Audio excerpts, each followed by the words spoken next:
Good evening. My name is Edward Sanchin Oberholzer. I'm the resident priest and guiding teacher of the Joseph Priestley Zen Sangha. We're an affiliate of Empty Moon Zen.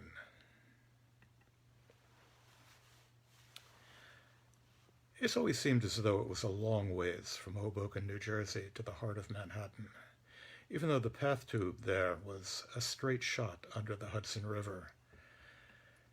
And back in the day, only cost me 50 cents.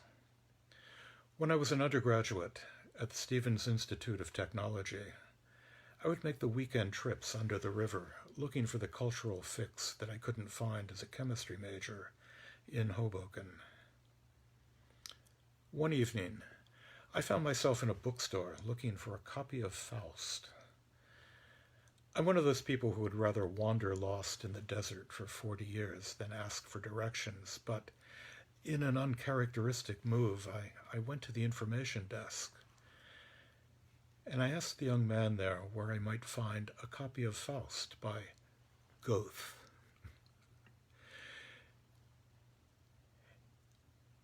He looked down on me from high up behind the information desk and said, with a sneer that sent a shiver down my spine to this day, "You mean Goethe. You'll find it in aisle 7. I can only hope that he got his daily ration of amusement out of that poor, unfortunate rube from New Jersey. And this has been an ongoing problem for me. My spoken vocabulary is so much smaller than my reading vocabulary, primarily due to embarrassment. But why even bother trying to pronounce words when you can recognize them from their jumble of letters? And more to the point this evening, why ever was I drawn to a religion whose texts are written in Pali, Sanskrit, Chinese, and Japanese? The former two languages presenting impossibly long names filled with unlikely combinations of consonants. And the latter two, well, at least transliterations of Japanese terms can be sounded out by someone less lazy than I. There is a reason why there are no spelling bees in Japan.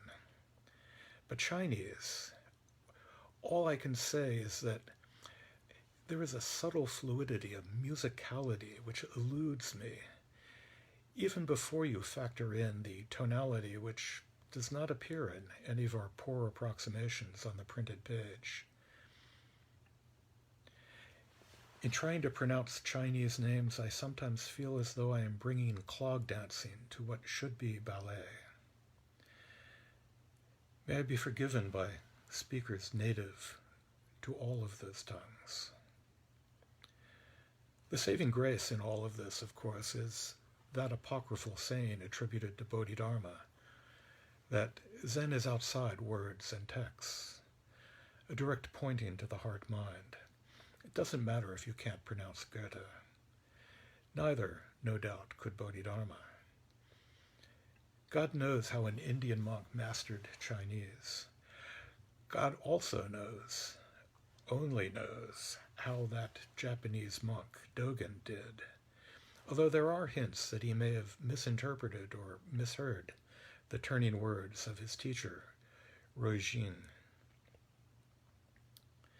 We're thrown back on that old conundrum. If the Dharma is beyond words and text, how do we convey it if all we have are words and texts? And like me, we can't pronounce those words. I can find solace from my undergraduate days, after I left Stevens behind and sought out a far more lucrative course of study, philosophy. I had a professor of classical Greek, a man of enormous intellect, whose interests ranged all over the ancient Mediterranean. But where I met him was in the mundane world of his teaching undergraduates the basics of a language's grammar. And it was as clear as a textbook then in front of me that he loved teaching even us with a passion. And this strikes me all the more because he spoke with a stutter that might have caused him to turn away from teaching undergraduates, who can be cruel when they smell weakness, but a stutter that did not stop his love of teaching Greek, of how to decline the simplest of verbs, and in stuttering through that he gave us both his wisdom and his heart. Professor Ruck had a full command of his material and the heart to teach it. It's simpler for us. We sit and manifest the Dharma. You, me, each one of us, each one of you lives and breathes a sermon, a teisho, there on the cushion. What need do you have? What need do I have for pronunciation guides? Yan Shan didn't worry about wrapping his tongue around either Goethe or Prajnaparamita. In this story from one of our great koan collections, Yan Shan hadn't given a talk for a long time. The head monk said, the monks have been anxious for instruction for a while. Won't you please give a talk? Yan Shan ordered the bell and drums. The assembly gathered. Yan Shan ascended the rostrum, and after sitting there for a while, he descended and returned to his room. The head monk followed him and asked, you consented to give a talk. Why didn't you say anything? Yan Shan said, for sutras, there are sutra specialists. For shastras, there are shastra specialists. Why do you wonder at this old monk? Yes, the Dharma is found in the Pali Suttas, in those endless works in Sanskrit, in the sutras and shastras, in the commentaries of all our ancestors, Indian, Chinese, Korean, Vietnamese, Japanese, and now in English, in the growing body of modern commentaries. But the Dharma is that heart which each of us has, and you need only to live it. You only need to be it. And just as you don't need citations, and you don't need to lecture, there is, of course, nothing wrong with having this at the core of your talk.